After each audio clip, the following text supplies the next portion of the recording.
Hello दोस्तों, कैसे हैं आप। आज की कहानी का नाम है मायका। सरिता 2 साल बाद मायके आई थी।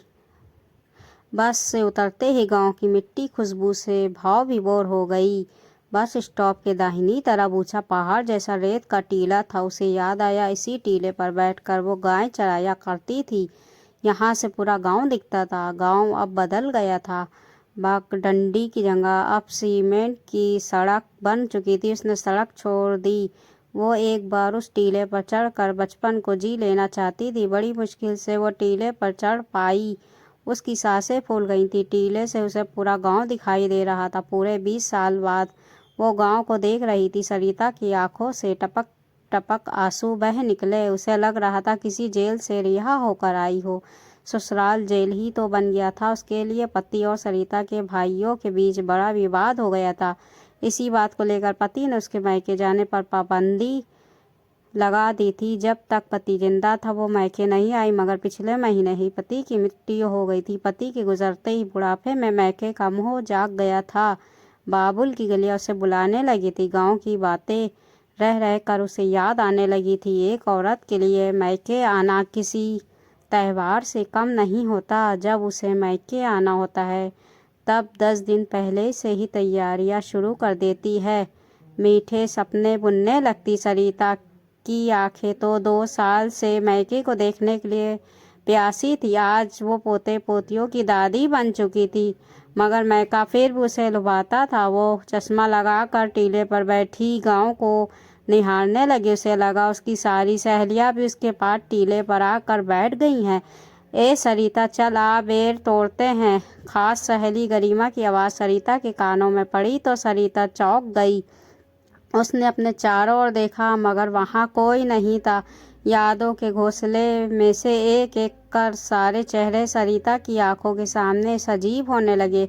शाम हो गई। सरिता बिटिया, टीले से नीचे आ जा, घर चलते। सरिता के मुंह से अनायास ही निकल गया, आई बापू। सरिता ने फिर उचक कर चारों ओर देखा। बापू कहीं नहीं था। बापू की याद आते ही सरिता की आंखों से आंसू झरझर बहने लगे। कितना लाड लड़ाते थे उसके बापू, कितने नखरे उठाते थे बापू।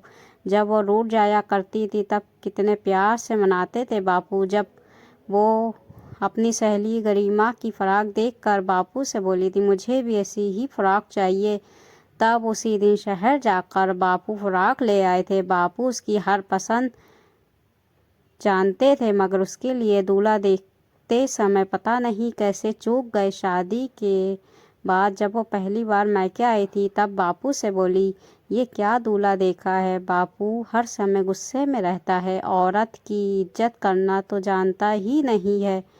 पत्थर दिल इंसान के साथ पहाड़ सी जिंदगी कैसे कटेगी। बापू कहकर वो रोने लगी थी।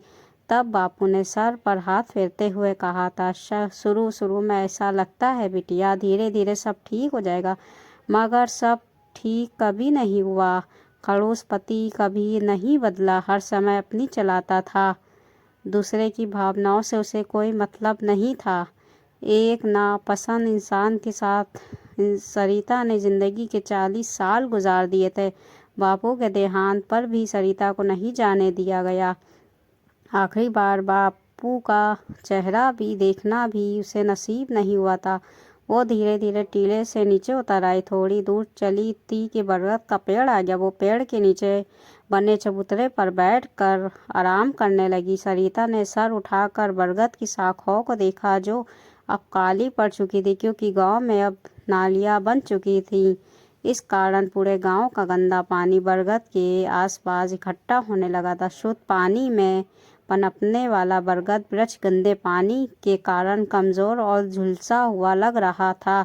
सरिता ने आंखें बंद की तो यादों का पंछी एक बार फिर से फड़फड़ाया। सरिता, ऊपर आ जा, देख यहाँ कितना मजा आ रहा है। सरिता को लगा जैसे उसकी सहेली गरिमा ने सचमुच उसे पुकारा हो। सरिता ने भरी आंखों से ऊपर देखा, मगर ऊपर तो कोई भी नहीं था। अचानक सरिता ने महसूस किया जैसे उसका गला सूख रहा है।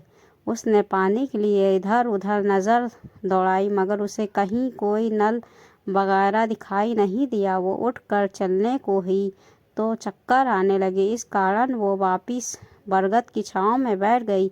फिर उसका दिल किया जैसे ठंडी छाँव में थोड़ी देर लेट जाए। बरगद के चबूतरे पर वो शांत होकर सोई हुई थी। उसे लगा बापू आकर उसके सर को सहला रहे हैं। सरिता बिटिया थक गई है क्या? वो अधरसुत अवस्था में बड़बड़ा रही थी। हाँ बापू, सच में थक गई हूँ। बापू ने कहा, चल मेरी उंगली पकड़ ले। वो मचलते हुए बोली, नहीं बापू, मुझे आपके कंधे पर बैठना है। बापू बोले, आ जा बिटिया, कंधे पर बैठ गया। फिर सरिता ने महसूस किया जैसे वो बिल्कुल हल्की होकर आसमान में उड़ रही है, बिल्कुल किसी परी की तरह। कुछ देर बाद बरगद के नीचे चबूतरे पर एक औरत का शव पड़ा था। देखने वालों की संख्या बढ़ती जा रही थी। फिर जब सरिता के भाइयों ने देखा तो अपने आंसू नहीं रोक पाए। वर्षों बाद बहन मिलने आई थी, मगर घर तक नहीं पहुंच पाई। वो मायके के सफ़र पर निकली थी, मगर भीतर से जर्जर शरीर पता नहीं क्यों बीच राही में ही साथ छोड़ गया था। शायद उसके जीवन की यात्रा का विराम इसी बरगद के पेड़ के नीचे लिखा था। मायके की महकती जमीन पर आनंद पाकर शायद आत्मा ने सोच लिया था कि स्वर्ग आ गया है। दोस्तों, औरत के लिए पीहर संजीवनी की तरह होता है। वहाँ जाके उसे अथाह खुशी मिलती है। जब वो मायके जाकर वापस आती तो मीठी मीठी यादें साथ लेकर आती है। एक तरह से वो रिचार्ज होकर आती है, फिर उन मीठी यादों के सहारे कई महीने काट देती है। इसलिए एक बेटी से उसके मायके जाने का अधिकार न छीने, क्योंकि वो उसकी जन्मभूमि है, जहाँ उसने जीवन के कई साल गुजारे। मायके की गलियों और सखी सहेलियों में उसकी जान बसती है। चाहे वो कितनी भी उम्र पा ले, मायके के नाम से ही उसके हृदय में एक हुक सी उठने लगती है। दोस्तों, इस कहानी को लेकर आपकी क्या राय है? कहानी अच्छी लगी हो तो कहानी को लाइक, सब्सक्राइब, शेयर ज़रूर कर दीजिएगा। मिलते हैं नई अगली हिंदी कहानियों के साथ। तब तक की